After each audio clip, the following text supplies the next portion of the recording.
दोस्तों, विक्रम बेताल की सभी कहानियाँ बहुत ही मनभावन होती हैं, जो बड़े और बच्चों को बहुत ज़्यादा पसंद आती हैं। कई कहानी सुनाने के बाद एक बार फिर राजा विक्रमादित्य बेताल को पेड़ से उतारकर योगी के पास ले जाने के लिए आगे बढ़ते हैं। तभी बेताल राजा विक्रमादित्य को अगली कहानी सुनानी शुरू करता है। हिमाचल पर्वत पर गंधर्व नगर पड़ता था, जहाँ जीमूत केतु राजा शासन करता था। राजा का जीमूत वाहन नाम का एक पुत्र था। दोनों ही पिता पुत्र बहुत ही भले और धर्म के कर्मों में लगे रहते थे। इससे प्रजा प्रसन्न हो गई और एक रोज़ उन्होंने राजा के महल को घेर लिया। राजकुमार ने देखा तो राजा से कहा, पिताश्री आप चिंता नहीं करो, मैं सबको मारकर भगा दूंगा।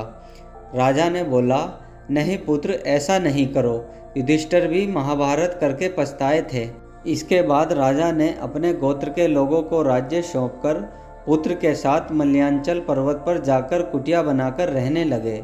वहाँ जीमूत वाहन की मित्रता ऋषि के एक पुत्र से हो गई। एक दिन दोनों पर्वत पर देवी माता के मंदिर में गए, जहाँ उन्हें देवयोग से मलयकेतु राजा की पुत्री मिली। दोनों एक दूसरे पर मोहित हो गए। जब मलयकेतु को पता चला तो उन्होंने जीमूत वाहन से अपनी पुत्री की शादी कर दी। एक दिन जीमूत वाहन को पहाड़ पर एक सफ़ेद देर दिखाई दिया। जब उसने पूछा तो पता चला कि पाताल लोक से बहुत नाग आते हैं, जिनको गरुड़ खा जाता है, और यह उन मृत नागों की हड्डियों का ढेर है, जिसे देखकर जीमूत वाहन आगे बढ़ जाता है। कुछ दूर जाने पर जीमूत वाहन को किसी के रोने की आवाज़ सुनाई देती है।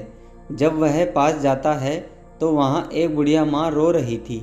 जीमूत वाहन के कारण पूछने पर माता ने बताया, उसके पुत्र शंखचूड़ की आज बलि चढ़ेगी, अर्थात आज वह गरुड़ उसके पुत्र को खा जाएगा। जीमूत वाहन ने कहा, माता आप चिंता ना करो, मैं आपके पुत्र की जगह जाऊंगा। बुढ़िया माँ ने जीमूत वाहन को बहुत समझाया, लेकिन वह नहीं माना। इसके पश्चात गरुड़ आया और जीमूत वाहन को अपनी चोंच में पकड़कर ले गया। संयोग से राजकुमार का बाजूबंद वहीं पर गिर जाता है, जिस पर राजा का नाम लिखा हुआ था। उस पर खून लगा देखकर राजकुमारी मूर्छित हो गई। होश आने के पश्चात जब राजा रानी को सब पता चला तो वह बहुत दुखी हुए और जीमूत वाहन को खोजने के लिए निकल गए। तभी उन्हें शंखचूड़ नाग मिला, जो गरुड़ को पुकार रहा था, हे गरुड़, तू इस इंसान को छोड़ दे और मुझे अपना भोजन बना ले।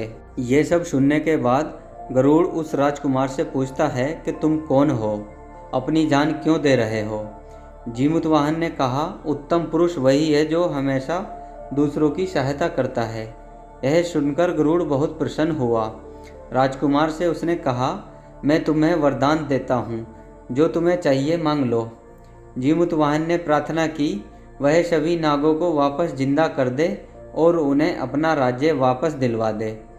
गरुड़ ने सभी नागों को जिंदा कर दिया और इसके बाद उसने जीमूत वाहन से कहा कि तुम्हारा राज्य भी तुम्हें वापस मिल जाएगा।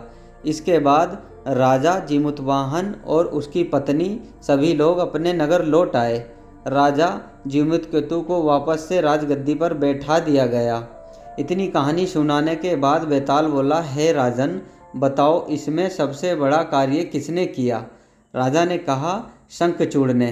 बेताल ने पूछा, कैसे।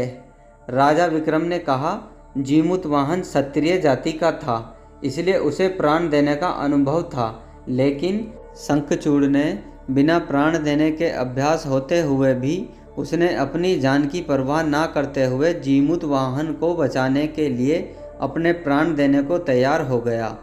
इतना सुनते ही बेताल बहुत खुश हुआ और राजा से बोला, राजन तुम बहुत बुद्धिमान और धर्मात्मा हो, लेकिन तुमने अपनी नहीं बोलने की शर्त को भुला दिया। राजन अब मैं चला, और बेताल वापस से पेड़ पर जाकर लटक जाता है। राजा विक्रम बेताल पीछे पीछे जाकर उसको वापस से पकड़कर मरघट की ओर चलते हैं और बेताल फिर से नई कहानी सुनानी शुरू कर देता है। दोस्तों, आज की कहानी में बस इतना ही। आज की कहानी आपको कैसी लगी कमेंट बॉक्स में बताएं। कहानी पसंद आई हो तो वीडियो को लाइक और चैनल को सब्सक्राइब करें। मिलते हैं नेक्स्ट वीडियो में। जय हिंद दोस्तों।